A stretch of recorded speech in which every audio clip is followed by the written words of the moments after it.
नमस्कार, मैं हूं आपके साथ वैशाली और आप देख रहे हैं भारत टीवी लाइव। आइए बढ़ते हैं आज की खास खबरों की ओर। मुख्यमंत्री डॉक्टर यादव द्वारा की गई प्रमुख घोषणाएं।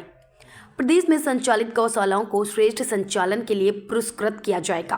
भारतीय नववर्ष अर्थात इस चैत्र माह से अगले वर्ष तक वह गौवंश रक्षा वर्ष मनाया जाएगा। चरनोई की भूमि से अतिक्रमण हटाए जाएंगे। सड़कों पर गाय दुर्घटना का शिकार होती हैं।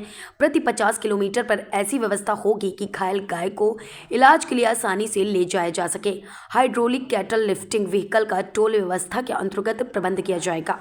गौशालाओं को प्रति गाय 20 रुपए के स्थान पर 40 रुपए की राशि देय होगी।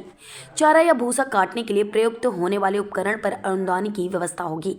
इसके लिए पंचायतों को आवश्यक सहयोग किया जाएगा। अधूरी गौशालाओं का निर्माण पूर्ण किया जाएगा। इसके लिए मनरेगा से भी राशि का उपयोग होगा। नई गौशालाओं भी प्रारंभ की जाएंगी। और सभी के सुझाव सबके साथ बैठ करके चर्चा होगी, संगोष्ठी होगी, तो निश्चित रूप से इसमें अमृत निकलेगा। और मैं माननीय मुख्यमंत्री जी को कहना चाहता हूँ कि आज दिन भर की चर्चा में जो अमृत निकला है वो सब बीच बीच में माननीय प्रहलाद पटेल जी एक कमरे में थे, एक में मैं था, आदमी अखिलेश सरन जी, सभी जगह ऐसे लोगों की अलग अलग विषयों पे जो सुझाव आए हैं। उस बूढ़ी गाय के लिए भी वो बाकायदा चूरी चापड़ ये वो, बल्कि उसको पीतल के कंदोरे वंदोरे बांध बूंद के बिल्कुल इतनी सजाते।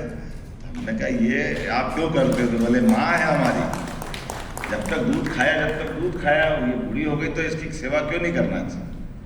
मेरे को मन में बड़ा अलग प्रकार का थोड़ा आदर भी बढ़ता और एहसास होता है।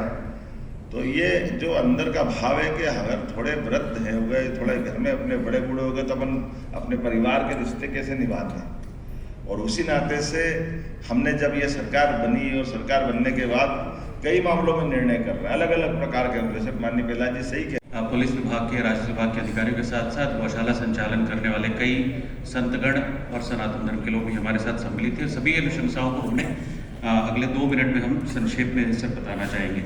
नेक्स्ट, सबसे पहली अनुशंसा जिसमें लगभग सभी लोगों ने एक रात होकर कहा कि जो कांजी हाउस के नाम को परिवर्तन करके गौ आश्रय स्थल या इस तरह के किसी नाम से नामांकित किया जाए और उसके लिए नगर पालिका अधिनियम में यथोचित संशोधन किया जाए।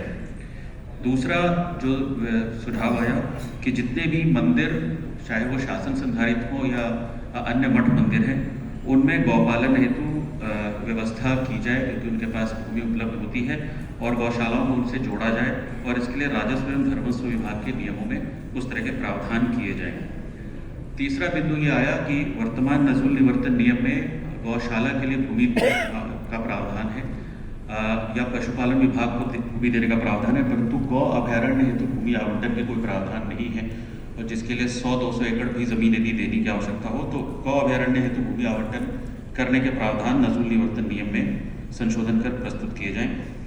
चौथी ये बात आई कि गौ सेवा और गौपालन की वित्तीय व्यवस्था हेतु उद्योगों पर अथवा खनिज जैसे अन्य उद्योगों पर एक उपकर, गौपालन उपकर सेस लगाने पर विचार किया जाए, जो माननीय मंत्री जी ने भी अपने संबोधन में कहा।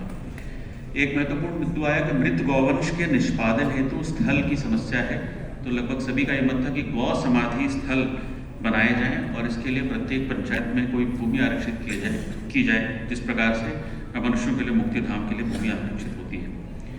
अवैध गौवंश का परिवहन करने शुरुआती दौर में इनके होटल बनाए जाए, की जगह एक निश्चित की जाए जहां पर सारे उत्पाद मिल सके। और ऐसा अगर होगा तो लोगों में अवेयरनेस भी आएगी और उसके प्रति लगाव भी बढ़ेगा।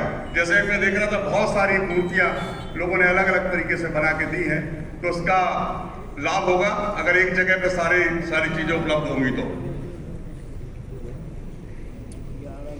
और एक और महत्वपूर्ण बात, इस खबर में फिलहाल इतना ही। अगली खबर में फिर होगी मुलाकात, तब तक के लिए देखते रहिए भारत टीवी लाइव। नमस्कार।